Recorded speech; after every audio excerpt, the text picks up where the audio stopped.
کہ ایسے کوئی اس طرح غیر ضروری سوال بھی کرے. تو اللہ تعالیٰ نے فرمایا کہ ان سے ایسے سوال مت کریں. تو ایک تو آقا کریم علیہ السلام کا انتہائی ادب ہمیں سمجھ میں آتا ہے کہ ہم ان کی مرضی کے بغیر کوئی سوال تک نہیں کر سکتے. اور اس کی جیتی جاگتی جو اس وقت کی مثال تھی صحابہ کرام تھے، جلیل القدر صحابہ کرام، جو کبھی کوئی سوال نہیں کرتے تھے. اور انہیں کی زندگیوں سے ہمیں پتہ چلتا ہے کہ جب ہمارے جو اساتذہ کرام ہیں، ہمارے مینٹور ہیں، جب وہ ہمیں ہماری تربیت کر رہے ہوں تو ہم بیچ میں ایسے سوالات مت اٹھائیں کہ وہ بھی مشکل میں پڑ جائے. اور جب ہمیں ان کا علم ہو جائے تو پھر ہم سے ان کے عمل نہ ہو. تو بعض اوقات ایسے سوال بھی ہوتے ہیں جب ہم پوچھ تو لیتے ہیں لیکن وہ ہمیں پھر آزمائش میں ڈال دیتے ہیں بہت زیادہ. تو اس وجہ سے سب سے زیادہ جو علم کا ادب ہے وہ خاموشی ہے، اور جو ادب ہی ادب ہے. اللہ تعالیٰ ہمیں اس پر قائم رکھے. اور مجھے اس میں یہ بات سمجھ میں آئی ہے اپنی ذات کے لیے کہ ہم اپنے اوپر ہم غور کریں کہ ہم اس پہ پورا اتر رہے ہیں یا نہیں اتر رہے. یہ تو ہماری باجی جانی بتائیں گی، تنگ تو ہم بھی آپ کو بہت کرتے ہیں. تو انشاءاللہ تعالیٰ اس کے بعد اس پہ جو غور و فکر بھی ہوگا اور عمل بھی ہوگا انشاءاللہ. جزاک اللہ خیر. بڑی کیا کہنا چاہیے، ایسی بات کی طرف سریا نے اشارہ کیا جدھر عام طور پہ ہم غور و فکر کیے بغیر ایسی آیات سے گزر جاتے ہیں. اور یہ ایک بڑا سینسٹیو سا معاملہ ہے اور ہمیں نہیں پتہ ہوتا کہ یہ قرآن اس کی ترغیب دے رہا ہے. ہم اس کو اتنا اہمیت نہیں دیتے اور یہ بڑی اچھی بات انہوں نے کی ہے. اللہ تعالیٰ ہم سب کو صحیح معنوں میں یہ سب سیکھنے کی توفیق عطا فرمائے. میری جو آج کی پریزنٹیشن ہے وہ سورہ مائدہ کی آیت نمبر 119 اور جس کا موضوع ہے ایمان اور تقوی والوں کی نجات. ترجمہ: اللہ نے فرمایا کہ یہ ہے وہ دن جس میں سچوں کو ان کا سچ کام آئے گا. ان کے لیے باغ ہیں جن کے نیچے نہریں رواں ہمیشہ ہمیشہ ان میں رہیں گے. اللہ ان سے راضی اور وہ اللہ سے راضی. یہ ہے بڑی کامیابی. اس میں جو پوائنٹ مجھے دکھا نا، خوشخبری تو ہے لیکن کن کے لیے ہے؟ جو پچھلی آیت میں اللہ تعالیٰ نے فرمایا نا، جو احکام ہے تقوی اور ایمان. تو تقوی کیا؟ سچ بولنے کی تلقین اور آخرت میں اس کے اجر کا ذکر ہے. تقوی اختیار کرنا ہے. اللہ پاک نے جس کام سے روک دیا اس سے رک جانا ہے، جس طرح حلال اور حرام. اچھا، جو مجھے کلک کری، باجی نے کہا تھا لیکچر سنو اور جو بات کلک کرے اس کو ہی آپ چوز کرنا. تو جو حلال اور حرام آج کل کے زمانے میں مطلب آج کل کے دور میں جو دیکھا جائے، اسپیشلی جب ہم یہاں پہ امریکہ میں رہتے ہیں، تو اس چیز پہ ہمارے جو ارد گرد کے لوگ ہیں بہت سارے وہ ٹیک کیئر نہیں کرتے. اور ہم جیسے لوگ جو کوشش کرتے ہیں اس چیز کی ٹیک کیئر کریں، ذبیحہ لیں، ہینڈ کٹ لیں، اور پھر جو بچوں کے اسنیکس وغیرہ میں انزائم ہوتے ہیں اس کا بھی خیال کریں، تو پھر وہ سننے کو ملتا ہے کہ جو ہمارا مذہب اتنا مشکل نہیں ہے، ہم یہاں پہ رہتے ہیں، کب تک رکیں گے. تو اس آیت نے نا مجھے بڑا سکون دیا کہ اچھا ہم کرتے ہیں تو اس پہ ہی ڈٹے رہنا ہے. اور پھر پتا تو ہے کہ حرام جو ہے وہ حرام ہے، لیکن جب اس کو پڑھا نا کہ اس کی جو انعام کے بارے میں، تو مجھے دل کو بڑی تسلی اور تسکین ملی. اچھا، دوسرا پوائنٹ مجھے اس میں لگا جو پچھلی آیت میں فرمایا گیا کہ حضور پاک صلی اللہ علیہ وسلم کو نور کہا گیا ہے، نور ہے. تو وہ تو ہمارا ایمان ہے، ایمان کا حصہ ہے. اور آج کل جو ربیع الاول کا مہینہ میلاد وغیرہ سب، تو لوگ کہتے ہیں نا کہ جب باہر والے کہتے ہیں کوئی دوسرے ملنے والے کہ نہیں بھائی بدعت ہے، نہیں منانا چاہیے، نہیں کرنا چاہیے، کہاں لکھا ہوا ہے. اور پھر ہماری فیملی میں کچھ لوگ ایسے آ گئے ہیں تو دل بڑا دکھتا ہے، بہت دکھتا ہے. ہم سننے والے پڑھنے والے ہیں تو وہ بڑی انزائٹی سی ہو جاتی ہے جب اپنے لوگ اس طریقے سے کہتے ہیں نا. پھر جب یہ والی آیت مجھے اس سے ریلیٹڈ لگی کہ یہ بھی ماننا ہمارے ایمان کا حصہ ہے. اور سبق جو مجھے ملا وہ یہی ہے کہ حضور پاک صلی اللہ علیہ وسلم کی اطاعت کرنا ہے اور دوگلے پن سے بچنا ہے. نبی کریم صلی اللہ علیہ وسلم کی محبت اور پیروی کو اپنی پہچان بنانا ہے. تو تبھی آیات ہمارے حق میں خوشخبری بنے گی. جزاک اللہ خیر. زبردست، بہت اچھا. بھائی اتنا ڈر رہی تھی، اتنا اچھا تو آپ نے بیان کیا. اعوذ باللہ من الشیطان الرجیم، بسم اللہ الرحمن الرحیم، سبحان اللہ و بحمدہ، سبحان اللہ العظیم، اللہم صلی علی سیدنا محمد وعلی آلہ وصحبہ وبارک وسلم. میں نے سورہ مائدہ کی آیت نمبر 90 اور 91 لی ہے. اس کا ترجمہ ہے کہ اے ایمان والوں، بات یہی ہے کہ شراب اور جوا اور تھان اور فال نکالنے کے پانسے کے تیر، یہ سب گندے ہی باتیں شیطانی کام ہیں. ان سے بالکل الگ رہو تاکہ تم فلاح پا جاؤ. اور شیطان تو یوں چاہتا ہے کہ شراب و جوے کے ذریعے سے تمہاری آپس میں عداوت اور بغض واقع کرا دے اور اللہ تعالیٰ کی یاد سے اور نماز سے تم کو باز رکھے، سو اب باز آ جاؤ۔ تو میں نے یہ آیتیں اس لیے چنی ہے کہ ہمیں اپنے ایمان کو بچانے کے لیے شیطان کے ہر حربوں سے ہوشیار رہنا ہے۔ یہ یعنی جس طرح کی یہ چیزیں ہیں تو ہمیں سمجھ نہیں آتا ہے، ان بارے میں بہت مبتلا ہو جاتے ہیں۔ اس طرح کے آج کل کے معاشرے میں ہر چیز حلال حرام بالکل مکس اس طرح سے ہو گئی ہے کہ باقاعدہ ہمیں کوشش کر کے اس چیز کو حاصل کرتے ہیں کہ بھی کون سی پاک چیزیں ہیں اور حلال ہیں۔ تو بظاہر یہ سب شیطانی کام جو ہیں وہ نظر نہیں آتے، لیکن جو ہمارا معاشرہ زوال پذیر ہو رہا ہے تو حلال حرام کا تعین کرنا خود مسلمانوں کے لیے بھی مشکل ہوتا جا رہا ہے۔ ہمیں معلوم ہونا چاہیے کہ شراب میں مطلب کون کون سی نشاور چیزیں شامل ہیں۔ اس چیزیں ہم صرف شراب ہے تو پینے کا ایک ڈرنک لیتے ہیں، لیکن شراب میں اور دوسری جو ہمارے جوسز میں بچوں کی چیزوں میں ہر کھانی بہت یعنی اس طرح کی چیزیں کہ ہمیں ان چیزوں کا علم ہونا چاہیے اصل۔ اور یہ کہ جوئے بازی کی کیا کیا قسمیں ہیں جو آج کل دنیا میں اتنی اب رائج ہو گئی ہیں۔ پہلے تو ایک مخصوص ہوتی تھی کہ اس طرح سے پیسے لگانا یہ کرنا، لیکن اب تو بہت بے شمار چیزیں آ گئی ہیں کہ جس کا ہم مسلمانوں کو علم ہونا چاہیے کہ ہم کس طرح ان چیزوں سے بچ سکتے ہیں اور پانچ سے ان سے اللہ تعالیٰ کی اصل کیا مراد ہے۔ اور مجھے یہ اس میں عملی سبق مجھے یہ ملا کہ ہمیں اصل جو ہے اس بارے میں فقہی معلومات بھی لینی چاہیے، خاص طور سے ہم مائیں ہیں، ہم خواتین ہیں، تو ہمیں اپنے بچوں کی تربیت کے لیے بہت زیادہ ضروری ہے کہ ہم اپنے قرآن کو ہم سیکھ رہے ہیں ماشاءاللہ، تو ہمیں ان فقہی مسائل کے بارے میں بھی ہم مطالعہ کریں۔ مجھے یہ لگتا ہے، مجھے اپنے آپ میں بھی محسوس ہوتا ہے، میں سب بہنوں کے لیے بھی ظاہر یہ چاہوں گی، اس لیے میں نے ان آیت کو منتخب کیا کہ ہم مائیں اگر ان چیزوں کو سمجھیں گے تو ہم اپنی بچوں کو صحیح طریقے سے گائیڈ کر سکیں گے۔ اور مجھے یہ لگتا ہے کہ آج کا دور بہت مشکل ہے، یعنی ہر طرف ہر لمحہ ایمان کو خطرہ موجود ہے۔ تو ہمیں جیسے آج کل ہوتا ہے کہ مسلم معاشروں میں بھی یہ نیو ایئر وغیرہ یا اور بچیاں جو اپنی پارٹیاں سیلیبریٹ کرتے ہیں تو اس میں کچھ خیال نہیں کرتے کہ کیا ہو رہا ہے، کیا غلط شیطانی کام ہو رہے ہیں۔ تو میں اس لیے بھی اپنے لیے بھی اور اپنی بہنوں کے لیے بھی عنایت میں اپنے لیے میسج سمجھتی ہوں کہ ہم مائیں اس مشکل دور میں اپنے بچوں کو حلال حرام اور شیطان کے کاموں سے آگاہ کریں اور ان کو ان چیزوں کے بارے میں بتائیں۔ اسکول کالج یونیورسٹیز میں وہ کیا کرتے ہیں، کن سے دوستیاں رکھ رہے ہیں، آج کل کتنی نشاور چیزیں آ گئی ہیں، تو ان سے ان کو معلومات رکھیں۔ اور مجھے یہ لگتا ہے کہ جب تک ظاہر ہے کہ ایمان سے بڑھ کر ہمارے لیے کوئی چیز نہیں ہے، تو ہم اپنے بچوں کو بھی اس چیز کا ہی بتائیں کہ ایمان سے بڑھ کر کوئی چیز نہیں ہے۔ یہ جیسے جوئے پاس اس کے مال و دولت دنیاوی یعنی جو دنیا حاصل کرنے کی دوڑ ہے، اس میں ہم نہ پڑیں، اس سے بچنے کی کوشش کریں۔ حلال اور طیبی چیز ہمارے لیے سب سے بڑھ کر ہے، مسلمان کے لیے ایمان سے بڑھ کر کچھ بھی نہیں۔ یہ سیکھے سر، جزاک اللہ۔ زبردست، ماشاء اللہ، جزاک اللہ خیر۔ باجی ابنا اختر ہیں اور ان کے بعد روزینہ نعیم، آپ بھی ہینڈ ریز کر دیں پلیز۔ السلام علیکم ورحمۃ اللہ وبرکاتہ۔ اعوذ باللہ من الشیطان الرجیم، بسم اللہ الرحمن الرحیم۔ اللہ تعالیٰ پریزنٹیشن نمبر 2 سورہ مائدہ آیت نمبر 120۔ للہ ملک السماوات والارض وما فیہن وہو علی کل شیء قدیر۔ ترجمہ، اللہ ہی کی سلطنت ہے آسمانوں کی، زمین کی اور ان چیزوں کی جو اس میں موجود ہے، اور وہ ہر چیز پہ قدرت رکھتا ہے۔ اس آیت مبارکہ میں ایک تو اللہ تعالیٰ کی عظمت اور جلالت کے بارے میں بتایا گیا ہے کہ وہ ہر چیز پہ قادر ہے، دنیا میں کوئی بھی چیز ایسی نہیں جو اس کے حکم کے بغیر مل سکتی ہے۔ اور اسی طرح انسانوں کی بے بسی کے بارے میں بتایا گیا ہے کہ انسان اس کے حکم کے بغیر کچھ بھی نہیں کر سکتا۔ اس آیت میں ویسے تو اس آیت میں یہ ہم جب سورہ مائدہ پڑھ رہے ہیں تو یہ تو حضرت عیسیٰ علیہ السلام کے جو پیروکار تھے وہ ان کے حوالے سے کچھ چیزیں اس میں بتائیں گی۔ میں ویسے جنرل بات کروں گی کہ اللہ تعالیٰ ہر چیز پہ قادر ہے، اور ہر جو دنیا میں کوئی بھی جو چیز ہے وہ اس کی مرضی کے بغیر نہیں ہوتی، اور اللہ تعالیٰ چاہے تو وہ بندوں کے گناہ بھی معاف کر سکتا ہے۔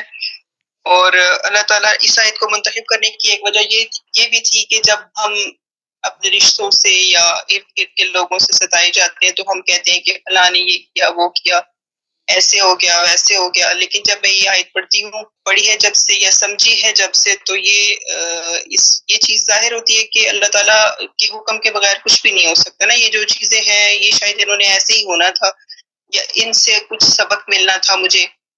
اور اس کے علاوہ یہ سب دنیا کی ہر چیز جو ہے وہ اس پہ اللہ تعالیٰ کا اختیار ہے، اور وہ اس کی مرضی سے، جیسے اب یہ قرآن کلاس ہے، اس میں ہم لوگ آئے ہیں اللہ تعالیٰ کے حکم سے آئے ہیں، اس کی مرضی تھی، اس اس نے ہمیں ہدایت دینی تھی، قرآن کی سمجھ بوجھ دینی تھی، اور اس پہ عمل کرنے کی اللہ تعالیٰ ہمیں توفیق عطا فرمائے، اور اس میں ہماری باجی جان اور جو معاونین ہیں ان کو اللہ تعالیٰ جزائے خیر عطا فرمائے، اللہ تعالیٰ اس میں سے جو کمی بیشی ہوئی اس پہ معاف فرمائے۔ جزاک اللہ خیر۔ جزاک اللہ، ماشاء اللہ۔ دیکھیں آپ نے نہیں دیا اور آج دے لی نا، تھوڑی سی ہمت انسان کرے تو ہو جاتا ہے اور ہم سیکھ لیتے ہیں، ٹھیک ہے نا، ماشاء اللہ، زبردست۔ جی بسم اللہ۔ بس السلام علیکم ابیان۔ وعلیکم السلام، کیسی ہیں بھائی؟ میں ٹھیک ہوں جی۔ السلام علیکم یا حبیب اللہ، السلام علیکم یا رسول اللہ۔ میرا آیت نمبر 120 ہے اور میرا موضوع ہے کائنات کا خالق اور مالک صرف اللہ ہے۔ باجی جان، سب سے پہلے تو میں آپ کو بتاؤں گی کہ یہ میں نے ٹاپک کیوں لیا، یہ آیت نمبر اس لیے میں نے یہ لیا، اس کا ترجمہ ہے کہ اللہ ہی کے لیے بادشاہیت ہے، اور زمین، آسمانوں کی اور زمین کی اور جو کچھ اس میں ہے وہ اور وہ ہی ہے ہر چیز پر قادر ہے، اللہ ہی اور وہ ہی ہے ہر چیز پر قادر۔ اس سے پہلے جو اس میں ذکر ہے کہ وہ حضرت مریم علیہ السلام سے جب حواریوں نے کہا کہ آپ اپنے اللہ سے کہیں کہ ہمیں من و سلوہ چاہیے، کھانا آسمان سے آئے، تو جب کھانا آیا تو پھر اللہ تعالیٰ نے کہا کہ پھر جو لوگ یہ کھانا تو آ جائے گا لیکن پھر وہ ان کو ماننا پڑے گا، اگر جو نہیں مانیں گے تو پھر وہ میں جو ان کو سزا دوں گا، اور جو نہیں مانیں گے تو پھر حضرت عیسیٰ علیہ السلام نے کہا کہ آپ تو میرے نفس کو جانتے ہیں، میں تو نہیں نفس کو جانتا، وہ تو قادر ہے ہر چیز پر۔ تو میں نے اس آیت کو اس لیے چنا کہ جب انسان آپ کہتے ہیں نا، جب تنہائی میں انسان بیٹھا ہوتا ہے اور بے یار و مددگار بیٹھا ہوتا ہے، کسی طرف سے کوئی مدد نہیں آ رہی ہوتی، میں اپنا ایکسپیرینس بتاتی ہوں کہ انسان جب وہ ٹائم ہوتا ہے تہجد کا، صرف وہ عورت کا، میں اب سمجھتی ہوں کہ وہ عورت کا اپنا ٹائم ہوتا ہے، اور اس وقت صرف اور صرف اللہ کو پکارے، اور اس وقت آنسو، اللہ کہتا ہے نا کہ مجھے پکارو آنسوؤں کے ساتھ، اور دو آنسو گراؤ، تو صرف دو نماز کے، دو تہجد کے 2 نفل پڑھو اور مجھے پکارو۔ آپ یقین کریں، ایسے لگتا ہے کہ رب پاس ہے اور ہم رب کے پاس ہے۔ وہ کہتا ہے یا تو قرآن پاک پڑھتے ہوئے، یا تم مجھے دیکھو یا میں تجھے دیکھوں۔ وہ ایسی کیفیت ہوتی ہے، اور آپ یقین کریں جب سب دھتکار دیتے ہیں وہ رب ہوتا ہے، جو رب اس وقت رب ہوتا ہے۔ یہ کیفیت اس وقت آتی ہے جب سب دھتکار دیتے ہیں، اور یقین ایمان اس وقت آتا ہے جب انسان اپنی سچے دل سے، جب انسان سوچ لے نا کہ یہ ساری چیزیں نکال دیں، ہائے اس رشتے نے مجھے یہ کر دیا، وہ کر دیا، یہ کر دیا، جب یہ ساری چیزیں انسان دل سے نکال دے اور صرف اپنے رب کو یاد کرے، تو پھر یہ بات آتی ہے، ورنہ نہیں آتی۔ اور صرف درود پاک پڑھ کے اور اپنے رب کے آگے جھکے اور اس کو آواز دے اور وہ سنتا ہے، وہی ہر چیز پر قادر ہے، وہی ہر چیز پہ قادر ہے۔ وہ چاہے تو نوازتا ہے، پھر نوازتا ہے۔ بی بی جی، پھر میں آپ سب کے سامنے میں آپ کو بتاؤں تو بس وہ کہتا ہے، رب کہتا ہے اگر میری اپنی باتیں تو اب دوسروں کے آگے کھول دیتا ہے تو پھر اپنے معاملات خود ہی کر، تو پھر رب بڑا ہی دیتا ہے، بڑا ہی نوازتا ہے بی بی جی، بہت نوازتا ہے، بہت نوازتا ہے۔ وہ چاہے دین کا ہے اور دنیا کو ہو، وہ سب دیتا ہے، لیکن پکارو اس کو، دل سے پکارو، تو پھر وہ کہتے ہر چیز پر قادر ہے، وہ ہر چیز، چاہے زمین پر ہے یا آسمان پر ہے، وہ دیتا ہے، وہ دیتا ہے، لیکن اس کو پکارو۔ بس یہی تھی میرا، اور کچھ نہیں تھا، بس میں نے یہی بتانا تھا۔ اور پھر دینے والے بھی آپ جیسے ہوں، آپ کی محفلوں میں یہ دل بس وہ کہتے اللہ اللہ کرنے سے نہیں ملتا، اللہ والے اللہ والے اللہ والے اللہ والے اللہ سے ملا دیتے ہیں۔ صدقے جاؤں آپ پہ جزاک اللہ خیر۔ جزاک اللہ خیر، زبردست، بہت خوب، ماشاءاللہ آپ نے بیان کیا۔ جی آگے ہیں ہماری عائشہ کمل۔ السلام علیکم۔ وعلیکم السلام۔ جی راجی جان، میں نے جو آیت نمبر چوز کی ہے وہ ہے آیت نمبر 55 and 56، اور جو ریزن کے ساتھ چوز کیا وہ یہ ہے کہ سم ٹائمز انسان نا دوستوں کے ساتھ بات کر کے بھی بہت اس کا دل بھرا ہوتا ہے اور چاہتا ہے کہ کوئی اس طرح بیٹھ کے اس کی بات کو سنے توجہ کے ساتھ۔ تو میں بھی بس ایسی بیٹھی ہوئی تھی، پھر ایک دم سے مجھے خیال ہے کہ ابھی تو میں نے وہ پریزنٹیشن کا مجھے لبنہ نے ایکچولی میسج کیا تو میں کبھی بھول ہی گئی تھی دماغ میں سے، تو پھر قرآن کی آیتیں کھول کے اس کو پڑھنا شروع کیا، تو پھر جب یہ آیت میرے آگے سے گزری تو ایسے لگا جیسے اللہ تعالیٰ نے بہت اچھا سا سہارا انسان کو دیتا ہے نا، کہ اللہ تعالیٰ کہتا ہے کہ اس کو پڑھو اور دیکھو میں تم سے بات کر تو مجھے ایسے لگا کہ یہ آیت اس وقت meaning it really touched my heart کہ جب اللہ تعالیٰ کہتے ہیں کہ بے شک اللہ خود تمہارا دوست ہے اور اس کا رسول صلی اللہ علیہ وسلم اور ایمان والے جو ہیں وہ تمہارے دوست ہیں، جو نمازوں کی پابندی کرتے ہیں، زکوٰۃ دیتے ہیں اور رکوع کرتے ہیں۔ اس کے ساتھ اللہ سبحانہ و تعالیٰ کہتے ہیں کہ جو کوئی بھی اللہ اور اس کے رسول صلی اللہ علیہ وآلہ وسلم اور ایمان والوں سے دوستی و محبت کرے گا، بے شک اسی کی جماعت غالب آئے گی۔ اللہ کی جماعت ہے اور اللہ ہی کی جماعت غالب آنے والی ہے۔ تو پھر اس سے بھی پتہ چلا کہ الحمدللہ جس کے ساتھ روشن نور کے ساتھ ہم جڑے ہیں، آپ کے ساتھ جڑے ہیں، تو الحمدللہ اتنا تو اللہ نے توفیق دے دیا، سمجھ دے دیا کہ سمجھ آتی ہے کہ کون اللہ کے پیارے ہیں اور کون اللہ کے پیارے، کون لبادہ اوڑے میں۔ تو اس سے ہمیں یہ بات سمجھ آتی ہے کہ الحمدللہ ہم اللہ والوں کے ساتھ جڑے ہوئے ہیں۔ جب ہم اللہ کے پیاروں کے ساتھ جڑ جاتے ہیں تو وہ ہمیں آٹومیٹکلی اللہ اور اس کے رسول کے ساتھ جوڑتے ہیں۔ تو جیسے آپ نے ہمیں سکھایا کہ اللہ سے کیسے محبت کرنی ہے اور اللہ کے رسول سے کیسے محبت کرنی ہے، اور پھر یہ بات بھی اب اچھے سے سمجھ آتی ہے کہ جب پڑھنے بیٹھتے ہیں تو تسبیح کو پکڑتے ہوئے خیال آتا ہے کہ اللہ نے تو گن کے نہیں توڑنے اعمال تو وزن کیے جائیں گے۔ اب اپنی حضوری قلب کے ساتھ اس کیفیات کے ساتھ بیٹھ کے پڑھنا ہے کہ جیسے ہم رسول اللہ صلی اللہ علیہ وسلم ہمارے سامنے بیٹھے ہیں اور ہم ان پہ درود و سلام بھیج رہے ہیں۔ تو جب ہم ان پہ درود و سلام بھیجتے ہیں تو اگر نہیں بھی، جیسے آپ نے اتنی پیاری بات کی تھی نا کہ اگر کیفیت نہیں بھی آ رہی تو پھر بھی زبردست یہ سوچے کہ ہم ان کو تو نہیں دیکھ سکتے لیکن وہ ضرور ہمیں دیکھتے ہیں۔ جب ہم ان پہ درود و سلام پہنچاتے ہیں تو ہمارا درود و سلام لے کے جایا جاتا ہے، اور پھر جب ایک دفعہ بھی اگر سلام آ جائے تو پھر تو ہماری نسبت بھی ٹل گئی۔ بالکل۔ تو ہم نے اپنی ان کیفیات گننے کی تک محدود نہیں رکھنا، بلکہ حضوری قلب کے ساتھ بیٹھ کے اپنے اللہ اور اپنے اللہ کے حبیب صلی اللہ علیہ وسلم کے ساتھ اور اس کے پیاروں کے ساتھ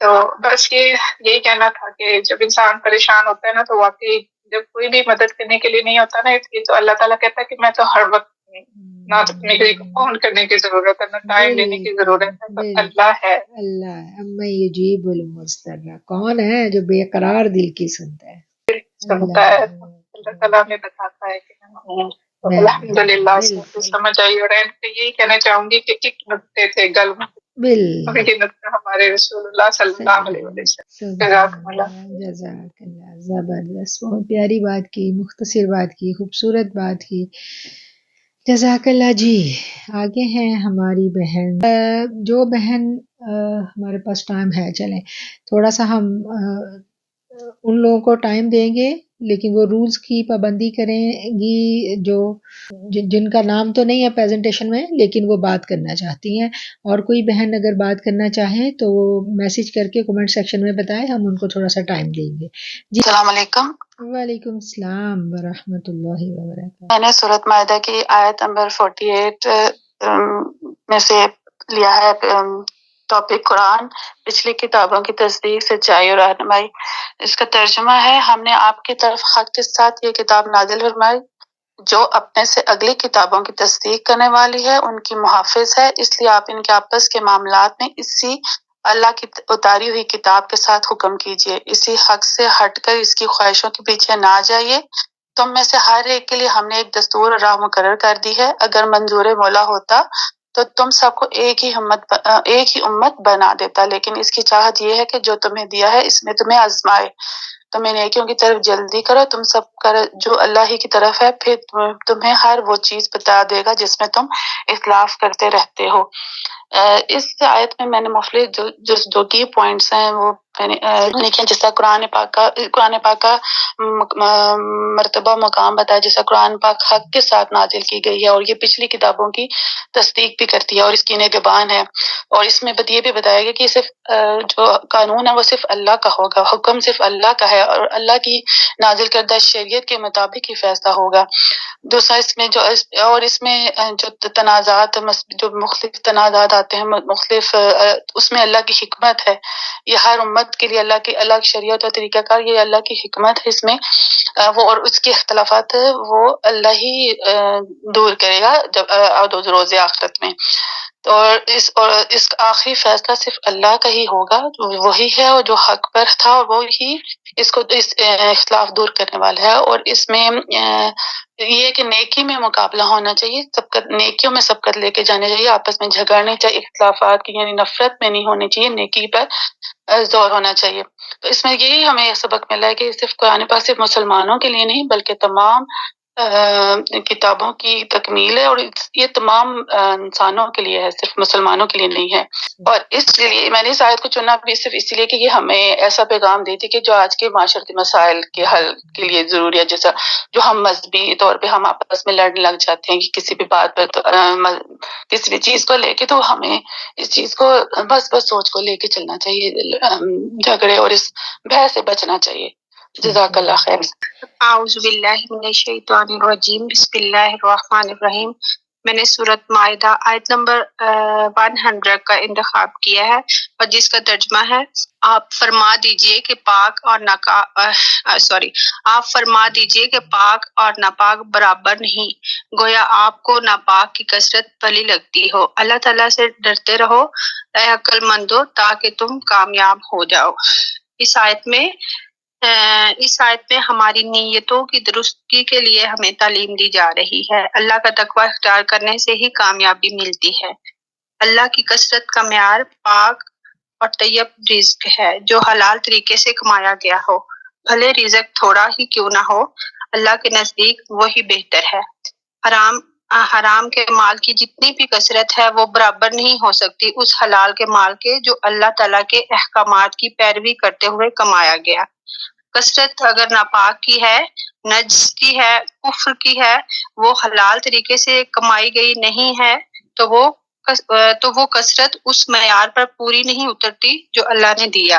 اس آیت سے مجھے یہ پیغام ملا کہ اگر ہم مسلمانوں کے پاس اگر ہم مسلمان ہونے کی حیثیت سے اگر ہم دیکھتے ہیں کہ جیسے غیر مسلم ہیں اور ان کے پاس بہت ساری آسائشیں اور وسائل ہیں، تو ہمیں ان سے امپریس نہیں ہونا چاہیے۔ اللہ پاک کہتا ہے کہ غیر مسلم کی کثرت پر پریشان نہیں ہونا، ان کی کثرت تمہاری تنگی کے برابر نہیں ہو سکتی۔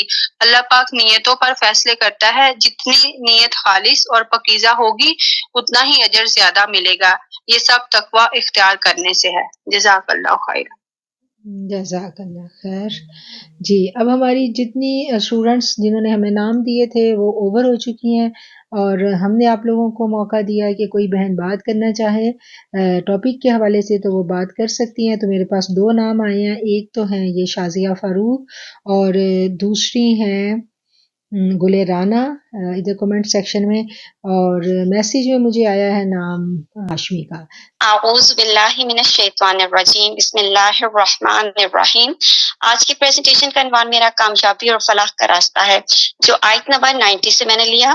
اس آیت کو میں نے اپنی پریزنٹیشن کے لیے اس لیے چنا کہ آج کے دور میں لوگوں میں دین سے دوری بہت بڑھ گئی ہے، کیونکہ اس کا سب سے پہلے میں ترجمہ پڑھتی ہوں۔ اے ایمان والو، شراب اور جوا اور بت اور پان سے، یہ سب ناپاک کام اعمال شیطان سے ہے، سو ان سے بچتے رہنا تاکہ تم کامیاب ہو جاؤ۔ شیطان تو یہ چاہتا ہے کہ شراب اور جوے کے سبب تمہارے آپس میں دشمنی اور رنجشیں ڈلوا دے اور تمہیں اللہ کی یاد سے اور نماز سے روک دے، تو کیا تم ان کاموں سے باز آؤ گے؟ اس آیت کی روشنی میں میں نے جو یہ پریزنٹیشن کا انتخاب کیا وہ یہ ہے کہ آج کے دور میں لوگوں میں دین سے دوری بہت بڑھ گئی ہے. باقی طرح بت پرستی بھی شیطانی عمل ہے، خالصتاً شیطانی عمل ہے، اور لیکن ہمارے اسلامی معاشرے میں گھروں میں بت رکھنا ایز اے فیشن لیا جاتا ہے. ہمارے ڈرامے ہمارے معاشرے کی عکاسی کرتے ہیں اور اپنے ڈرائنگ روم، لاؤنج وغیرہ میں ایسا فیشن بتوں کو رکھا جاتا ہے، مگر عبادت کے لیے بے شک نہیں، لیکن فیشن کے طور پر تو ضرور رکھا جاتا ہے.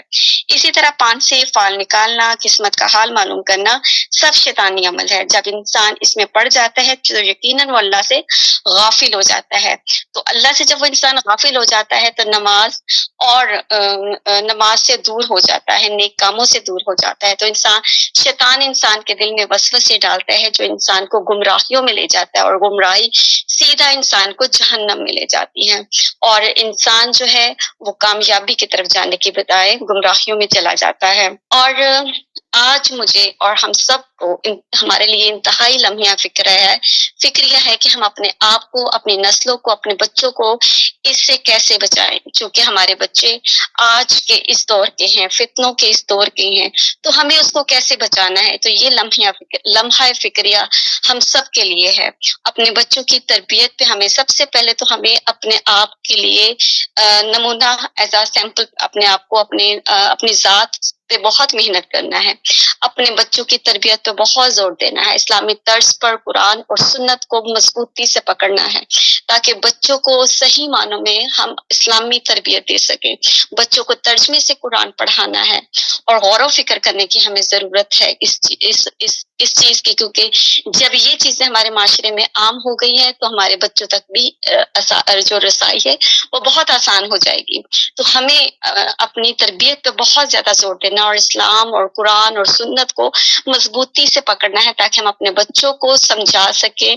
اور اسپیشلی ماؤں کے لیے تو یہ ہے کہ ماؤں کو اپنی آنکھیں ہر طرف رکھنی ہے، بچوں کا اٹھنا بیٹھنا، بچوں کی دوستیوں پہ نظر رکھنی ہے، اور بچوں کو ہر طرف ان پہ دھیان رکھنا ہے تاکہ ہم اپنے بچوں کو فلاح اور کامیابی کی طرف لے جا سکے.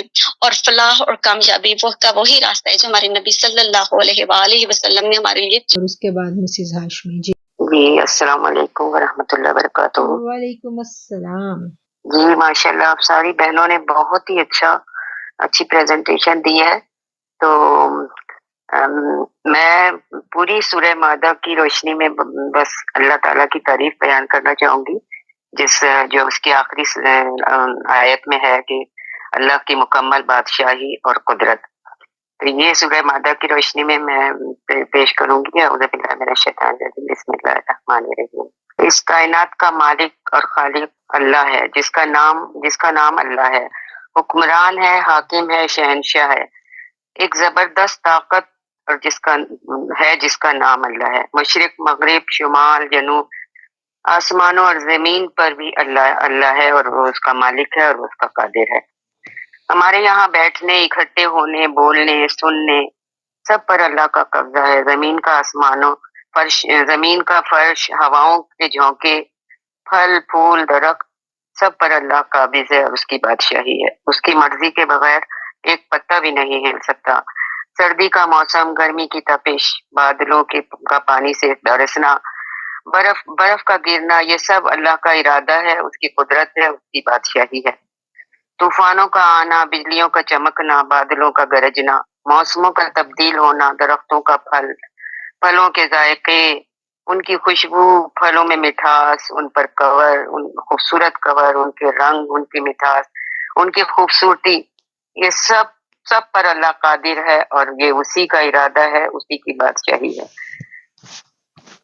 یہاں پر اللہ تعالیٰ نے جیسے ہرن کے نافے میں مشک، جانوروں کے تھنوں میں دودھ، سانپ کے منہ میں زہر، پانی کے مخلوق، ہواؤں کی مخلوق، زمین کی مخلوق، رینگنے والے، اڑنے والے، تیرنے والے، دہاڑنے والے، پھاڑنے والے، ڈسنے والے، سب پر میرے اللہ کی بادشاہی ہے. اسی کی قدرت ہے، اسی کی شہنشاہیت ہے، اور وہ ہے اللہ اللہ اللہ. اللہم صلی جزاک اللہ. بس یہی اللہ تعالیٰ کی کبریائی بیان کرنی تھی کہ اس صورت کا لب لباب جو ہے وہ یہ ہے کہ ہر چیز کا مالک، ہر چیز کا قادر صرف اللہ ہے. اسی کی کبریائی ہے، اسی کی بڑائی ہے، اسی کی بادشاہی ہے، اسی کی قدرت ہے، ہر چیز کا مالک۔ بالکل، جزاک اللہ، بہت شکریہ فاطمہ ہاشمی، آپ نے خلاصہ کہہ لیں یا اس کا ایسنس کہہ لیں وہ بیان کرنے کی کوشش کی، شکریہ، جزاک اللہ خیر۔ اب ہیں شازیہ فاروق۔ جی جی السلام علیکم۔ پہلے تو الحمدللہ یہ جو پریزنٹیشن کا سلسلہ یہ میرا خیال ہے ہم جیسے لائک اسٹوڈنٹس کے لیے، کیونکہ روین بہت زبردست ہو جاتی ہے، لیکن دو باتیں مجھے پوچھنی تھی کہ ایک تو یہ جو اعتدال کے بارے میں جن بہن نے بات کی، تو اگر آپ کائنڈلی ہمیں کوئی ٹپس بتا سکیں کہ اعتدال کو حاصل کرنے کا کوئی یا سمجھنے کا یا اس کو اپنی ذات پہ لگانے کا کوئی آسان طریقہ ہے، کیونکہ جتنی بھی کوشش کریں یہ ہوتا نہیں ہے، محبتوں میں کہہ لو، گیجٹس کے ساتھ کہہ لیں، کھانے کے ساتھ کہہ لیں، مطلب ہم سے اعتدال نہیں ہو پاتا، ہم بیلنس میں نہیں رہتے۔ تو اگر اس کی کائنڈلی کوئی ٹپ آپ مجھے دے سکو کہ کوئی اینی تھنگ، کوئی دعا، کیونکہ کمی ہی آج کل اعتدال کی ہے نا ہم سب میں۔ لیکن مجھے ریحانہ کی پریزنٹیشن میں ایک بات، سوری آپ بات کریں۔ جی نہیں آپ بتائیں مکمل۔ پھر ریحانہ نے جو پریزنٹیشن دے رہی تھی کہ اللہ اور اس کے رسول پاک صلی اللہ علیہ وسلم سے دوستی، یہ تو ہم سارے سیکھ رہے ہیں نا، یہ ہمارا ultimate goal of our life میرا خیال ہے، یا کامیابی کا راج جو ہے وہ یہی ہے، اگر یہ حاصل ہو جائے یا ہم اس قابل ہو جائیں، ٹھیک ہے۔ اس میں ایک کوشچن آیا تھا جس نے مجھے تھوڑا سا حیران کیا کہ اگر فرض کریں کہ میں اس راہ پہ ہوں جس کی میں کوشش کر رہی ہوں کہ مجھے اللہ اور اس کے رسول پاک صلی اللہ علیہ وسلم سے دوستی کے لیے یہ کچھ کرنا ہے، تو جو میرے دوست ہوں گے میرے ارد گرد جو اس راہ پہ نہیں ہوں گے، کیا میرے میں کیپیسٹی ہے ان کو اٹریکٹ کرنے کی کہ میری ذات، یا میں ان کو مطلب تھوڑی سی میں کنفیوز ہوئی ہوں یہاں پہ، شاید آپ میرا سمجھ رہی ہو مطلب کہ کیا میں ان کو میری ذات کیونکہ وہ ایک طرف لگ جائے گی، کیا میں ان سے دور ہو جاؤں گی یا وہ میرے قریب ہو جائیں گے؟ مطلب میں تھوڑی سی یہاں پہ کنفیوز ہو گئی تھی۔ ایک بات اور یہ دو باتیں یہ تو آپ نے سکھانی ہے۔ اور اس سورت کی اگر آپ 94 آیت پڑھیں، حالانکہ یہ ہے شکار سے ریلیٹڈ، لیکن اس میں ایک جملہ آتا ہے جو مجھے بہت جس نے ہلایا کہ اللہ تمہاری آزمائش کرے گا تاکہ اللہ معلوم کرے کہ اس سے غائبانہ کون ڈرتا ہے۔ یہ سوری ٹو سے یہ میری سمجھ میں آزمائش بھی کرے گا پھر غائبانہ، تو یہ دو ورڈ مجھے نہیں سمجھ آئے۔ آج میرے آپ سے 3 سوال ہو گئے رادر دین پریزنٹیشن دینے کہ اللہ تمہاری آزمائش کرے گا تاکہ اللہ معلوم کرے، تو اس میں مجھے جیسے آپ کے ہر پوائنٹس، آپ کے ہر چیزیں، آپ کی پاسٹ کے پرابلمز یا پریزنٹ کے پرابلمز، کہ یہ تو مطلب وہی کہ آزمائش، لیکن یہاں مجھے غائبانہ کا بس صرف ایک جو تھا، باقی مجھے شاید نے، حالانکہ اس کا کانٹیکسٹ اور ہے، بالکل اور ہے، لیکن یہ جو ایک لائن ہے نا یہ مجھے لٹرلی، باقی تو جو جنہوں نے کیا وہ بہنوں نے اتنا خوبصورت بتایا کہ وہ میرا وہی ہے سب کچھ، ٹھیک ہے۔ وہ جو آیات ہیں ساری، مطلب وہ ساری وہی آیات ہیں کہ دشمنی یہودوں کی اور یہودیوں کی، لیکن بس یہ ایک آیت جو ہے نا کہ اللہ تمہاری آزمائش کرے گا، لیکن اس میں مجھے یہ غائبانہ کی نہیں، جب میں نے ڈیٹیل سے پڑھا تو مجھے غائبانہ کی نہیں سمجھ آئی۔ ٹھیک ہے، کہ غائبانہ ڈر کیا ہوتا ہے۔ ٹھیک ہے، ہم اور شازیہ نے 3 باتیں کی ہیں۔ سب سے پہلی بات تو انہوں نے کی کہ اعتدال کیسے ممکن ہے، اور بہت اچھا سوال ہے، اور ہم سب اس کنڈیشن میں سے کبھی نہ کبھی ان بیلنس ہو رہے ہوتے ہیں، اور میرا خیال ہے کہ ہماری جب ہمیں سمجھ آتی ہے دین کی تو پھر شاید ہماری باقی کی زندگی جو ہے نا وہ اعتدال رکھتے ہی گزر جاتی ہے۔ اور وہی والا شعر پھر میں پڑھوں گی کہ تلکن بازی ویڑا ہے، ادھر قدم قدم پہ ہم گرتے ہیں، پھسلتے ہیں اور بڑے دھیان سے چلتے ہیں، یہی تقویٰ ہے۔ اور اس کی جو ٹپس ہیں وہ بارہا ہم بیان اس پہ ڈسکس کر چکے ہیں کہ کیسے ہم اعتدال رکھ سکتے ہیں، کیونکہ دنیا کے اندر ہم نے رہنا ہے، ہم جس ماحول میں رہ رہے ہیں وہاں پر ہمارے بچے آج کی ایجوکیشن حاصل کر رہے ہیں، ہم ان کو اس جگہ نہیں لے جا سکتے کوشش کے باوجود بھی جہاں پر ہم ہیں۔ حضرت علی کا بھی قول ہے کہ یہ جو نئی نسل جو بچوں کے بارے میں آپ نے بتایا تھا، اس قول کا خلاصہ یہ ہے کہ یہ جہاں پر یہ بچے یعنی جس دور میں یہ پیدا ہوئے ہیں یہ اگلے زمانے کے لیے پیدا ہوئے ہیں. مطلب ہم اگر سوچیں کہ یہ ہماری طرح کے ہو جائیں تو یہ ہماری طرح کے ہو ہی نہیں سکتے، ممکن نہیں ہے. یہ اگلے زمانے کے لیے ہیں، یہ اسی طرح کا اللہ تعالیٰ نے ان کے اندر سافٹ ویئر ڈالا ہوا ہے. پہلی بات تو یہ ہے. تو اس بات کو جب ہم سمجھ لیتے ہیں تو پھر یہ سب کچھ جتنی باتیں ہم ادھر بیٹھ کے کرتے ہیں، تربیت کے حوالے سے ہم باتیں کرتے ہیں، قرآن کے حوالے سے ہم بات کرتے ہیں، تو ان سب کو جب ہم ایک آئیڈیل سچویشن کریٹ کرنا چاہتے ہیں تو اس وقت ہمارے ہوش اڑ جاتے ہیں کہ ہم اپنے گھروں میں بھی وہ آئیڈیل سچویشن کریٹ نہیں کر سکتے، ممکن ہی نہیں ہے، کیونکہ ہم دو کشتیوں میں سوار ہیں. ٹھیک ہے، ایک طرف دنیا ہے اور دنیا کے ادارے ہیں، دنیاوی تعلیم ہے، اور دوسری طرف دین. ہم اپنے آپ کو دیکھیں تو ہم نے دین کا جو علم ہے، جو دین کا جو فہم ہے، وہ ہم نے جا کے 30s کے بعد ہمیں سمجھ آئی باتیں، اور تب ہمارا جرنی شروع ہوتا ہے. موسٹلی میں لوگوں کی بات کروں گی، اس میں وہ لوگ شامل نہیں ہیں ماشاءاللہ جو بالکل ابتدا سے ہی جن کی بہت دینی گھرانوں میں تربیت ہوئی، عام طور پر ایسا ہی ہے.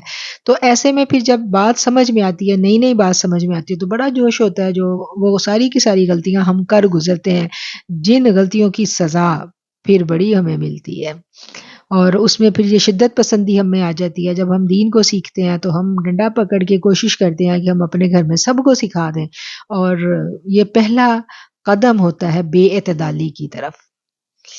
توازن نہیں ہم رکھ پاتے ہیں، اور بس پھر ہم سے غلطیاں شروع ہو جاتی ہیں. ہم اپنے بچوں پہ سختیاں شروع کر دیتے ہیں، ان پہ حلال حرام کی باتیں شروع کر دیتے ہیں. بہت بڑی بات ہوتی ہے حلال حرام کی بات پھر وہی آ جاتی ہے کہ بہت بڑے فتوے ہیں. یہ حلال حرام کا فتویٰ ہم اس لیول سے شروع کر دیں تو پھر کیا ہوگا کہ ہمارے جو ہمیں جو کہا گیا ہے کہ دین کو حکمت کے ساتھ پھیلانا ہے، کہیں پر ہم ڈھونڈیں گے تو ہمیں فتوے بھی مل جائیں گے، بڑے سخت فتوے بھی مل جائیں گے، لیکن حکمت کے ساتھ ہم نے کیسے پھیلانا ہے یہ ہمیں کوئی نہیں سکھاتا. تو یہاں سے کام خراب ہونا شروع ہو جاتا ہے. اسی وجہ سے ہم دیکھ رہے ہیں کہ جو مائیں دین کی راہ پہ چلتی ہیں ان کے بچے اکثر دین سے باغی ہو جاتے ہیں، اور ان کے ازدواجی تعلقات بھی بڑے متاثر ہوتے ہیں. تو یہ سب اس سب میں سے ہم سب کہیں نہ کہیں کسی نہ کسی زندگی کے دور میں متاثر ہوتے ہیں، ہو رہے ہیں. یہ سب کی کہانی ہے، کسی کی تھوڑی کسی کی زیادہ. تو اب اس بات کو جو میری بہن نے کہا ہے کہ ہم اس کو کیسے مینٹین کر سکتے ہیں، تو میں آپ لوگوں سے پہلے پوچھتی ہوں کہ پہلے آپ لوگ بتائیں کہ اب تو آپ لوگ بھی بڑے جینیس ہیں، بڑا سیکھا ہے آپ نے، تو آپ بتائیں. جی، جو میں نے ابھی باتیں کی اس بارے میں آپ کیا ٹپ بتائیں گی؟ جی، یہ جو شازیہ بہن نے اپنے سوال اٹھائے ہیں کہ ان سچویشن میں سے تقریباً ہم سب بہنیں گزر رہی ہوتی ہیں، گزر کے آئے ہوئے ہیں. تو الحمدللہ ثم الحمدللہ کہ جب سے گوشہ نور کی تربیت ہوئی ہے تو ہمیں بہت فرق پڑا ہے، ورنہ پہلے ہم بھی ایسے ہی مطلب بے اعتدالیوں میں تھے. ہمیں نہیں پتہ چلتا تھا کہ ہم خود تو ہم اس راستے پہ آگے ہم اپنی اولاد کو کیسے لے کے آئیں. تو بہت سی غلطیاں بھی کی ہم نے، بہت سی غلطیاں بھی کی، لیکن الحمدللہ ثم الحمدللہ جب سے گوشہ نور سے ہمارا تعارف ہوا ہے اور جب سے ہم آپ کے زیر تربیت آئے ہیں، تو جو ہماری تربیت کی کلاسز ہوتی تھی اس سے ہمیں یہ فرق پڑا ہے، اور ہمیں یہ سمجھ آئی ہے کہ ہم نے نہ ہی تو سختی کرنی ہے اور نہ ہی انہیں کوئی تانے دینے ہیں، بلکہ وہ لوگ تو ایک طرح کے مظلوم ہیں، مجبور ہیں، جن کو کچھ پتہ نہیں ہے. اور اگر ہمیں سمجھ آ گئی تو اس کا یہ مطلب نہیں کہ ہم انہیں کسی طرح بھی ہرٹ کریں، تو بلکہ جتنی زیادہ نرمی کے ساتھ، حکمت کے ساتھ، اپنے کردار اور اپنے اخلاق کے ساتھ جیسے ہم ان کو لا سکتے ہیں، ہم اپنے اندر جب تک تبدیلی نہیں لائیں گے تو وہ ہمیں دیکھ کے کاپی کریں گے، ہمارے کہنے سے نہیں، ہماری سختی سے نہیں، ہمارے تانے دینے سے نہیں، یا ایسے ریئیکٹ کرنے سے نہیں، جب تک ہم اپنے اندر چینجنگ نہیں لاتے. بالکل، اس میں بالکل سب سے بالکل اللہ کی فرمان پر مان جائیں گے تو پھر اللہ تعالیٰ ہماری اولاد کو، جب ہم اپنے رب کے نافرمان ہوں گے تو پھر ہم کیا توقع کریں کہ ہماری اولاد بھی ہماری فرما بردار ہو جائے. سب سے پہلے ہم نے اپنی غلطیوں کو دیکھنا ہے، ہم کہاں غلط ہیں. تو بعض اوقات ایسی سچویشن آ جاتی ہے، ہمیں لگتا ہے کہ ہم زیادہ غلط ہیں اپنی اولاد سے، ان کی شاید کم غلطی ہے، ہماری زیادہ اور پھر ہم غلطی ہے، نے بالکل ہے کہ ہم نے اپنی غلطیوں کو ماننا ہے اور پھر ان پہ غور کرنا ہے اور پھر ان کو ٹھیک کرنا ہے۔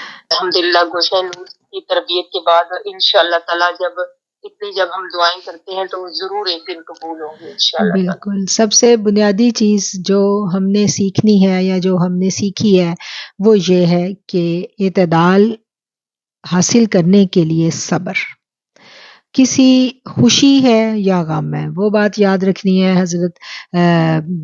حضرت شیخ عبد القادر جیلانی تھے، وہ اپنے محفل میں تشریف فرماتے تو ایک شخص نے آگے کہا کہ آپ کا مال سے بھرا ہوا جو تجارتی شپ تھا وہ ڈوب گیا ہے، تو آپ نے تھوڑی دیر اپنے قلب پہ توجہ کی تو آپ نے کہا الحمدللہ اور آپ مسکرائے، پھر خبر آئی کہ وہ ڈوبا نہیں، غلط خبر تھی، تو پھر آپ نے اپنے قلب پہ توجہ کی اور آپ مسکرائے اور آپ نے کہا الحمدللہ، تو آپ کے صاحب نے پوچھا کہ ڈوبنے پر بھی الحمدللہ اور بچنے پر بھی، تو آپ نے کہا کہ میں نے جب ڈوبنے کی خبر سنی تو میں نے اس وقت اپنے قلب پہ غور کیا تو میں نے دیکھا کہ میرا قلب جو ہے وہ یاد الہی میں گم ہے اور وہ اس خبر سے، نقصان کی خبر سے اس کو وہ بے نیاز ہے، فکر مند نہیں ہوا، اسے اللہ پہ بھروسہ ہے۔ تو اس بات پر کہ میرے قلب کی کیفیت ٹھیک تھی میں نے الحمدللہ کہا، اور دوسرا جو میں نے الحمدللہ کہا وہ اس بات پر کہ شکر ہے کہ بچت ہو گئی۔ تو بات وہی ہے کہ اعتدال، یعنی اب ہم جس ایج گروپ میں ہیں یہاں پر پہنچ کے اور اتنا عرصہ سے ہم لوگ اپنی سیلف پہ، اپنے نفس پہ کام کر رہے ہیں، ہمیں یہ سمجھ آ گئی ہے کہ ہم سے غلطیاں کہاں ہوئی ہیں، غلطیاں ہم سے بہت ہوئی ہیں، اور ابھی بھی سٹل ہم لوگ کوئی سیف زون میں نہیں ہیں، ابھی بھی ہم مشکل میں ہی ہیں، اور ان سب باتوں میں سیکھنے کی پھر وہی بات ہے کہ صبر اور توکل، یہ دو باتیں اللہ بار بار کہتا ہے کہ میرے پہ بھروسہ کرو، بھروسہ کرو، اور وہی جو بھی انہوں نے بات کی کہ جب ہم دعا کریں گے تو ہم دعا ہم سمجھتے ہیں کہ دعا ہمارا آرڈر ہے، ہم نے اللہ کو آرڈر دے دیا اب تو ہوگا ہی ہوگا، تو دعا اور پھر اس کے بعد توکل، یہ دو باتیں جب ہم میں پیدا ہو جائیں گی، صبر اور بھروسہ، اب عبادت میں لذت آنے لگی ہے، عبادت میں مزہ آنے لگا ہے، تو پھر شیطان نہیں روکتا، شیطان کیا کرتا ہے عبادت کا تکبر ڈال دیتا ہے، یہ ہم نے بہت دفعہ بات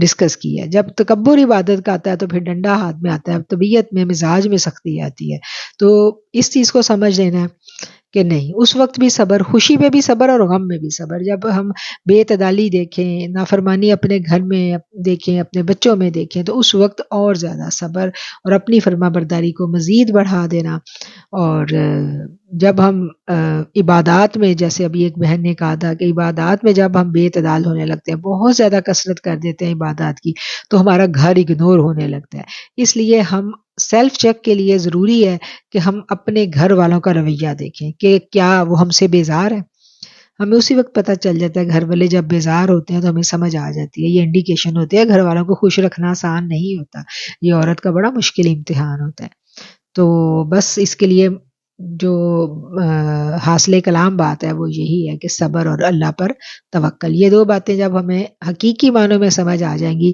تو پھر اعتدال رکھنا آسان ہو جائے گا۔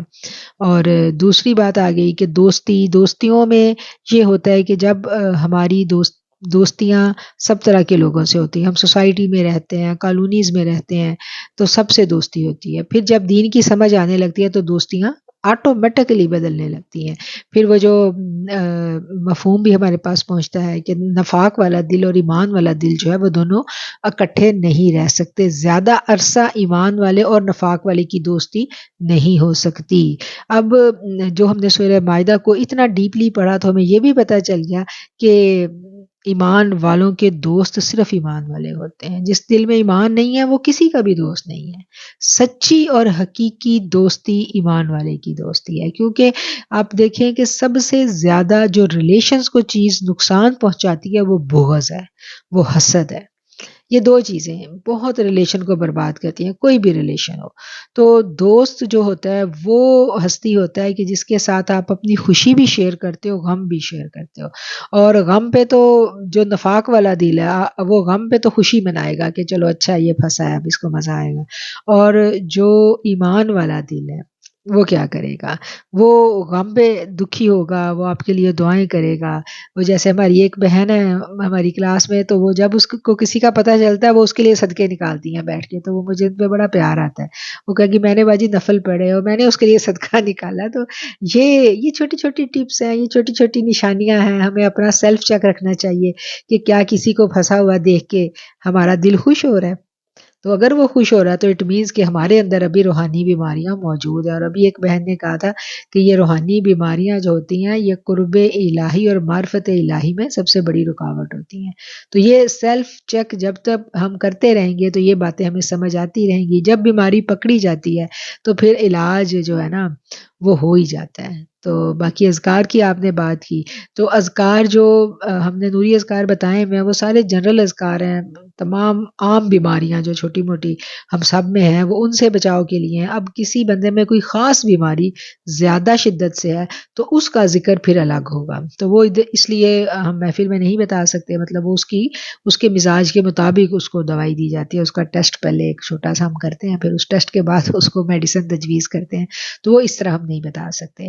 ایک پوائنٹ شازیہ جی آپ نے یہ کہا تھا کہ جب ہم دوستی چھوڑیں گے، تو یہ والی بات ذرا دوبارہ کریں، یہ بات رہ گئی شاید کرنے والی. جی، وہ میرا پوائنٹ یہ تھا کہ اگر ہم اس راہ پہ چل رہے ہیں اور ہماری کوشش ہے کہ اللہ اور اس کے رسول پاک صلی اللہ علیہ وسلم سے ہماری دوستی ہو جائے، یہاں سے پوائنٹ شروع ہوا تھا، تو پھر اس کا امپیکٹ میری فرینڈس پہ پازیٹیو آنا چاہیے، ان کو میرے ساتھ جوائن کرنا چاہیے، یا ان کے میرے راستے علیحدہ ہو جائیں گے؟ مطلب میری ذات کے فرق کی ان پہ کوئی اثرات ہوں گے کہ نہیں ہوں گے؟ اچھا، اس بات کا جواب یہ ہے کہ آپ مجھے بتائیں کہ جب آپ کی کبھی کسی اللہ والی سے دوستی ہوئی تھی تو آپ پہ کیا اثرات ہوئے تھے؟ ڈیفینیٹلی کنیکٹ آپ ہو جاتے ہیں نا، اس بندے سے کنیکٹ کر جاتے ہیں.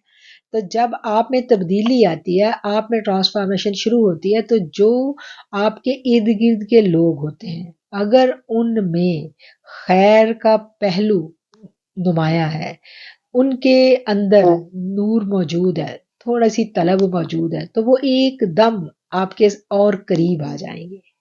یہ ایمان کی ایک بڑی خوبصورت کیا کہنا چاہیے نشانی ہوتی ہے، جس کے اندر نور معرفت موجود ہوتا ہے نا، جس میں طلب ہوتی ہے. وہ طلب والا بندہ جو ہوتا ہے نا وہ کنیکٹ ہو جاتا ہے، بالکل جیسے ہمارا جو وائی فائی ہے نا، اس کے سگنل ہم پکڑ لیتا ہے نا، ہمارا وائی فائی اپنی برانڈ کا وائی فائی پکڑ لیتا ہے نا، جو سگنل آ رہے ہیں یو فون کے سگنل آ رہے ہیں، فلاں کے سگنل آ رہے ہیں تو پکڑ لیتے ہیں. اسی طرح روحیں بھی ایسی ہوتی ہیں. روح جو ہوتی ہے نا، دوست روح کو پہچان لیتی ہے.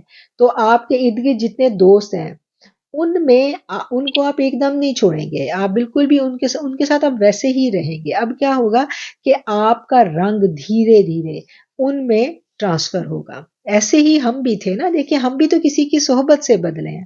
اب ایک دم سے اس میں ہم بے اعتدالی اگر کریں اور پرانے سب دوستوں کو 3 طلاقیں دے کے ہم اپنا ایک وہ دیوار کھڑی کر لیں، تو یہ اسلام کا مزاج نہیں ہے. یہ اسلام کا مزاج نہیں ہے. ہمیں اندر رہ کے کوشش کرنی ہے. دھیرے دھیرے کیا ہوگا کہ حکمت کے ساتھ، محبت کے ساتھ ہم جب اپنے دوستوں کی گیدرنگ میں جائیں، 2 نفل حاجت کے پڑھ کے چلے جائیں کہ اللہ جو نور تو نے مجھے دیا ہے، جو اپنی محبت مجھے دی ہے، تو میں آگے ٹرانسفر کرنے کا سبب بن جاؤں. ہر وقت آپ کی روح یا تو دیتی ہے یا لیتی ہے، یہ بات یاد رکھیں. ہمیشہ ہمیشہ یا آپ دے رہے ہوتے ہیں، یا آپ ڈیلیور کرتے ہیں، یا آپ ریسیو کرتے ہیں. تو اگر آپ کا ایمان جو ہے وہ اسٹرانگ ہے تو آپ دینے والے ہوں گے. اب کیا ہوگا کہ اب جو لینے والے ہیں وہ فوراً کنیکٹ ہوں گے، وہ آپ سے ریسیونگ شروع کر دیں گے اور آپ کا ایک کنیکشن مضبوط ہو جائے گا. اور اسی گروپ میں، آپ کے دوستوں کے گروپ میں کچھ لوگ ایسے ہوں گے جن کے ساتھ آپ کی نہیں بنے گی. جب آپ میں نور سرایت کرے گا، نور کا اظہار ہوگا، وہ آپ کی صحبت سے بھاگنے لگیں گے، وہ آپ سے کھلنے لگیں گے. ان کو آپ کی صحبت جو ہے نا ان کو اچھی نہیں لگے گی، وہ خود بخود آپ سے دور ہو جائیں گے. یا وہ مطلب ان کے ساتھ آپ کا ایک عجیب سا کلیش شروع ہو جائے گا، وہ پھر آپ سے دور ہو جائیں گے، جس کو ہم کہتے ہیں نا کہ روح کی فریکوینسی نہیں میچ ہو رہی. تو پھر خود بخود اللہ تعالیٰ دوری کر دیتا ہے. مطلب تھوڑا صبر سے چلنا ہوتا ہے، انتظار کرنا ہوتا ہے، وقت خود فیصلہ کرتا ہے.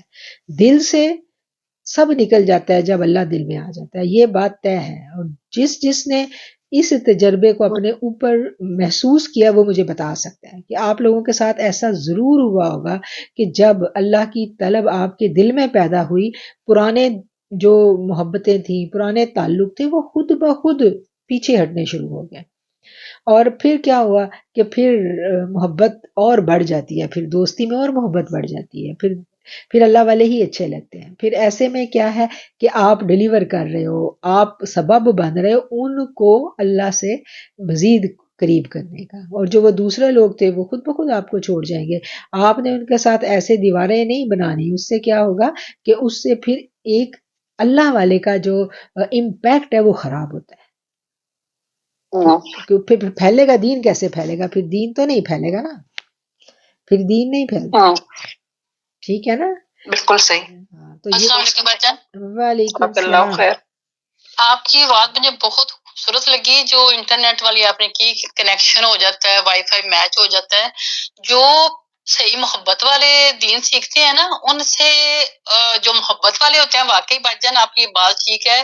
میری بڑی سگی ہے، میں ان کا اب ذکر کیا کروں کہ انہوں نے میرے سے بہت زیادہ دین سیکھا ہوا ہے، پر پھر بھی میری فریکوینسی ان سے میچ کبھی بھی نہیں ہوئی، کہ مجھے کچھ کلک ہوتا ہے کہ یہ نہیں ٹھیک، یہ نہیں ٹھیک، یہ نہیں ٹھیک، دل میچ نہیں جاتا، وہی روح والی فریکوینسی میچ نہیں ہوتی۔ تو ان میں دیکھتی ہوں کہ پریکٹیکلی بھی چیزیں نہیں ہیں اسلامی۔ جو اسلام سیکھتا ہے، محبت سیکھتا ہے، وہ تو پھیلاتا ہے، تو جو پھیلاتا ہے تو وہ خود ہی فریکوینسی میچ ہو جاتی ہے۔ تو میں غور کرتی تھی کہ ان سے کیوں نہیں فریکوینسی میچ ہوتی، کیوں نہیں ان سے یہ سب ہوتا۔ تو ابھی مجھے وہ بات سمجھ آئی ہے کہ وہ ہماری کیٹیگری کی ہوتے ہی نہیں ہے، اس لیے وہ انہوں نے دین تو سیکھ لیا بہت، پر محبت نہیں سیکھی۔ تو جو محبت نہیں سیکھی تو وہ دین نہیں ہے، اس دین کو میں دین بھی نہیں سمجھتی۔ تو ابھی مجھے وہ بات سمجھ گی، سگی میری اپنی بہنیں ہیں، انہوں نے دوسرے ٹائپ کا دین سیکھا ہوا ہے، تو میں بہنوں والا پیار ہے، پر وہ دین والی جو انٹرسٹنگ بات آتی ہے نا، اس کے اندر مطلب میری فریکوینسی سیٹ ہو، مجھے ان سے کچھ سیکھنا ہے، مجھے ان سے کچھ لینا ہے، کبھی نظر ہی نہیں آیا لینے کے لیے کچھ۔ وہ جو شعر ہے نا، محبوب کی محفل کو محبوب سجاتے ہیں، تو یہ محبت والے ہی محبت والوں کے ساتھ ان کی وہ بنتی ہے۔ پھر وہ جو تاغوت آپ کہتی ہیں نا، تاغوت کی بھی مجھے اسی کلاسوں میں سمجھ آئی ہے۔ شروع سے میرا دوپٹہ میرا اترے تو مجھے لگتا ہے میں ننگی باہر جا رہی ہوں، اتر جائے تو ننگی ہوں، اور دین میں یہ چیز آپ کو نہیں پتا کہ یہ طرح باہر ایسے نہیں جا سکتی، تو لہوے شادی ہے تو ان کی کریے پھر۔ تو وائی مین میں کئی چیزوں میں ان سے اختلاف ہے میرا بڑا۔ تو اب سمجھ آئیے یہ وہ چیز ہے جو محبت والا دین نہیں ہے، اور جن سے ہماری فریکوینسی میچ ہی نہیں ہو رہی تھی، آج تک نہیں ہوئی، اتنے سالوں میں اب 60 کی ہونے والی ہوں۔ سبحان اللہ بھائی جان، آپ کو اللہ تعالیٰ بہت جزا دے۔ میں کہتی ہوں یا اللہ وہ آپ کی کلاس اٹینڈ کر لیں، یا اللہ ان کو سیدھی سمجھ آ جائے، اللہ کرے ان کو آ جائے، الحمدللہ۔ بہت اللہ آپ کو جزا دے بھائی جان، بہت جزا دے۔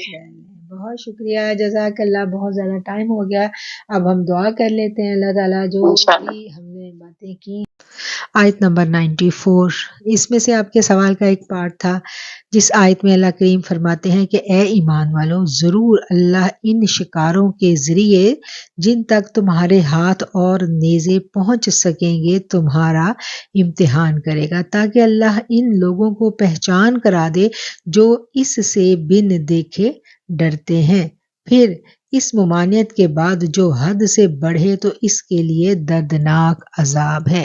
یہ آیت کب نازل ہوئی تھی؟ پہلے تو ہم یہ دیکھیں گے۔ یہ آیت نازل ہوئی تھی جب مسلمان سفر میں تھے، حرم کی جانب جا رہے تھے اور حالت احرام میں تھے۔ حالت احرام میں اللہ تعالیٰ نے شکار کرنا حرام کیا تھا، مسلمانوں کو منع ہے کہ وہ حالت احرام میں شکار کریں، اور ایسے میں کیا تھا کہ جو جانور تھے وہ مسلمانوں کو اس طرح دستیاب ہوتے، آ کے پرندے صحابہ کرام کے گرد بیٹھ جاتے، اور بالکل آسان تھا ان کے لیے شکار کرنا۔ اس حالت میں کہ جب شکار کرنا بہت آسان ہو، بغیر مشقت کے آپ کو شکار دستیاب ہو، اور ایسے میں شکار سے باز رہنا یہ مشکل کام ہے۔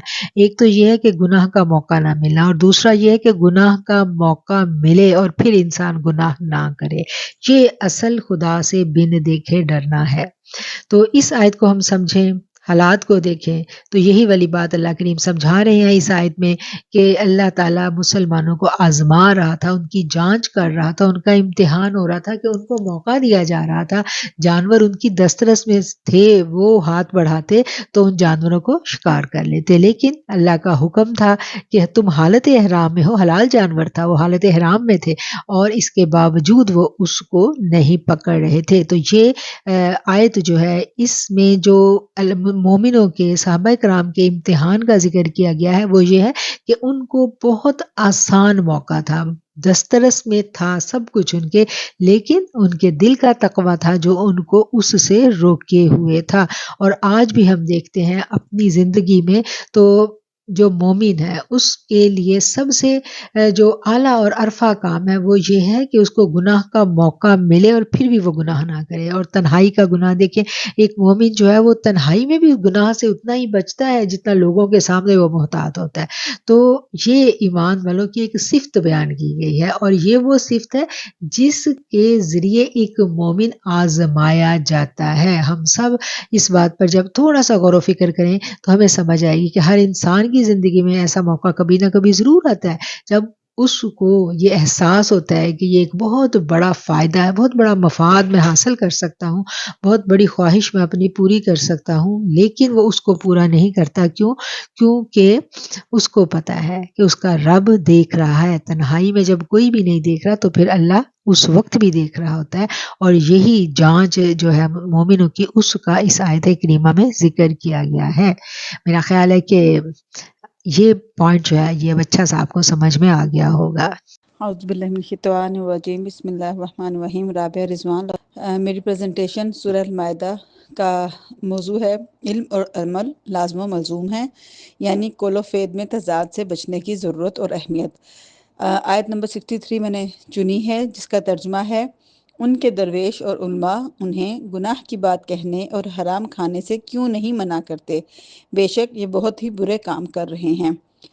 یہ آیت میں نے اس لیے چنی کہ جب بھی میں یہ آیت پڑھتی ہوں آج سے 5-10 سال پہلے سے، تو ہمیشہ مجھے اس آیت کو پڑھ کے اتنا ڈر لگتا ہے کہ ہم جو دین کا علم حاصل کرنے کی کوشش کر رہے ہیں، بظاہر ہم بھی تو علم حاصل کر رہے ہیں اور ہم کہیں علماء کی اس کیٹیگری میں تو نہیں آتے جو خود دین کا علم حاصل کر رہے ہیں لیکن اس پہ عمل نہیں کر رہے ہیں۔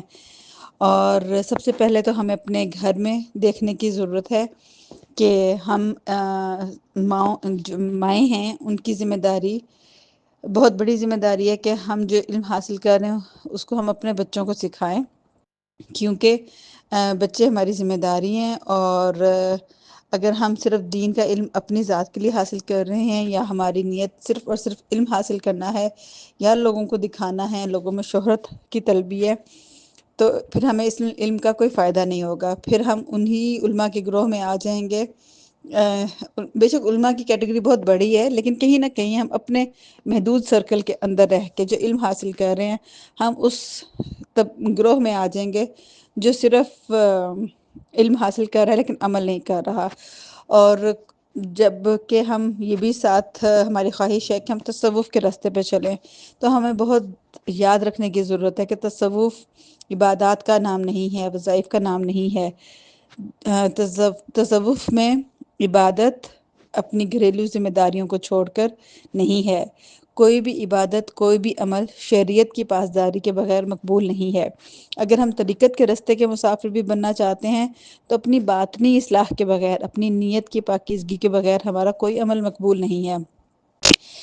پھر ایک حدیث کا مفہوم بھی ہے نا کہ ہر حکمران سے اس کی رعیت کے بارے میں پوچھا جائے گا، تو مجھے تو ایک ماں کے طور پہ اپنی ذمہ داری دیکھنے کی ضرورت ہے کہ کیا جو میں علم حاصل کر رہی ہوں اس کے مطابق میں اپنے بچے کی تربیت کر رہی ہوں، کیا میں جو علم حاصل کر رہی ہوں، کیا ایک بیوی کے طور پہ میں اپنے خاوند کے حقوق، اپنے گھر کی ذمہ داریاں، اپنے گھر کی حفاظت، اپنی ذات کی حفاظت، اپنی عزت کی حفاظت، اپنی ناموز کی، اپنے گھر کی حفاظت کر رہی ہوں؟ کیا پھر ایک مسلمان کی حیثیت سے، ایک امتی کی حیثیت سے جو میں نے علم حاصل کیا ہے، کیا ہمارا علم، میرا علم اس طرح کا ہے کہ اس کے مطابق میں عمل کر رہی ہوں؟ اور اگر کہیں نہ کہیں میری یہ خواہش ہے یا میرا یہ دعویٰ ہے کہ مجھے اللہ تعالیٰ سے اور نبی اکرم صلی اللہ علیہ وآلہ وسلم سے بہت محبت ہے، تو کیا یہ صرف ایک دعویٰ ہی ہے یا صرف ایک خواہش ہی ہے، یا اس کے لیے میں کوئی کوشش کر رہی ہوں؟ اس کوشش میں مجھے سب سے پہلے اپنی نیت کی اصلاح کرنے کی بہت ضرورت ہے، کیونکہ جب تک میں اپنی ذات کی نفی کر کے، اپنی نیت کا اخلاص کر کے سچے دل سے ہدایت کی طلب میرے اندر پیدا نہیں ہوگی، تو پھر جو بھی علم میں جتنا مرضی پڑھ لوں اس کا مجھے فائدہ نہیں ہوگا۔ جس طرح علامہ اقبال نے فرمایا نا کہ کی محمد سے وفا تو نے تو ہم تیرے ہیں، کی محمد سے وفا تو نے تو ہم تیرے ہیں، یہ جہاں چیز ہے کیا لوح و قلم تیرے ہیں۔ تو اگر ہم دنیا میں بھی کسی رتبے کے خواہش مند ہیں اور آخرت کی بھی کامیابی اور کامرانی کے خواہش مند ہیں، تو ہمیں سب سے پہلے نبی اکرم صلی اللہ علیہ وسلم سے وفا کرنے کی ضرورت ہے، اور وفا تبھی ہوگی جب ہم نے نبی اکرم صلی اللہ علیہ وسلم کی جو بھی تعلیمات ہم تک پہنچی ہیں ہم ان پر عمل کریں گے۔ جیسے عمل سے زندگی بنتی ہے جنت بھی جہنم بھی، تو جب علامہ اقبال کے شعر کے مطابق ہم عمل کریں گے تو پھر ہی ہمارا عمل ہی اس بات کی گواہی دے گا کہ جنت ہمارا مقدر ہے، یا نعوذ باللہ ہمیں جہنم میں ڈالا جائے گا۔ تو ہمیں بہت زیادہ ضرورت ہے کہ ہم عمل کی طرف بھی فوکس کریں۔ باقی تو اللہ تعالیٰ کی رحمت ہے جو ہمیں پار لگائے گی انشاءاللہ، لیکن اللہ تعالیٰ نے قرآن پاک کی اس آیت میں ہمیں سکھا دیا کہ علم اور عمل دونوں ہی لازم و ملزوم ہیں، اور جو عمل نہیں کرتا اس کا پھر برا ٹھکانہ ہے۔ اسی طرح ایک بہت اہم چیز ہمیں سیکھنے کی ضرورت ہے کہ جب ہم علم حاصل کرتے ہیں تو ہمیں اپنے ساتھیوں سے، اپنے ساتھی طالب علموں سے حسد نہیں کرنا، ہمیں اپنے ارد گرد کے لوگوں سے حسد نہیں کرنا۔ اللہ تعالیٰ نے جو ہمیں نعمت دی ہے، ہمارا علم ہمیں سکھائے کہ ہم نے اس نعمت کی شکر گزاری کرنی ہے، ہم نے اللہ تعالیٰ کی ناشکری نہیں کرنی ہے۔ اور پھر ایک ماں کے طور پر ہمیں یہ بھی دیکھنا ہے کہ ہم ہر وقت اپنا time mobile, TV, social media ان چیزوں پہ مت ضائع کریں، بلکہ اپنے گھر کی ذمہ داری، اپنی اولاد کی جو اللہ تعالیٰ نے نعمت دی ہے اس کی قدر کریں اور اس کی تربیت پہ فوکس کریں، تاکہ جو نبی اکرم صلی اللہ علیہ وسلم کی امت ہے اس کی ہم بامقصد تربیت کر سکیں اور ایک بامقصد نسل پروان چڑھ سکیں۔ وآخر دعوانا ان الحمدللہ رب العالمین۔ علم اور عمل لازم و ملزوم ہے۔ آیت نمبر 63 کی روشنی میں رابعہ جی نے جو کچھ بیان کیا، یقیناً یہ بہت مشکل باتیں ہیں، اتنی مشکل باتیں ہیں کہ ہمیں جب سمجھ آ بھی جاتی ہے اور ہمیں پتہ ہے کہ ہم اپنے حاصل کردہ علم کے معیار پر پورے نہیں اترے، ہم اپنے آپ کو جب جانچتے ہیں، جب اپنے آپ کو پرکھتے ہیں، اپنے ایمان کو کسوٹی پر رکھ کر ہم غیر جانبداری سے اگر فیصلہ کرتے ہیں تو ہمارے پاس ندامت کے آنسوؤں کے سوا کچھ بھی نہیں بچتا، کچھ بھی نہیں بچتا، بس لبوں پہ دعائیں ہوتی ہیں اور اپنے آقا علیہ الصلوۃ والسلام کی رحمت للعالمینی کا واسطہ ہوتا ہے ہمارے پاس کہ ہمارا رب ہمیں ان پیغمبر اعظم محمد مصطفیٰ صلی اللہ علیہ وآلہ وسلم کے صدقے بخش دے، ہماری کوتاہیوں کو معاف کر دے اور ہماری لغزشوں پر پردے ڈال دے، بس یہی دعا رہ جاتی ہے اور کچھ بھی نہیں رہتا۔ جے میں ویکھاں عملہ ولے کچھ نہیں میرے پلے، جے میں ویکھاں عملہ ولے تے کچھ نہیں میرے پلے، جے میں ویکھاں تیری رحمت ولے تے بلے بلے بلے۔ ان الفاظ کے ساتھ میرا خیال ہے کہ اب میں آپ سے اجازت چاہتی ہوں، انشاءاللہ دوبارہ ملاقات ہوگی۔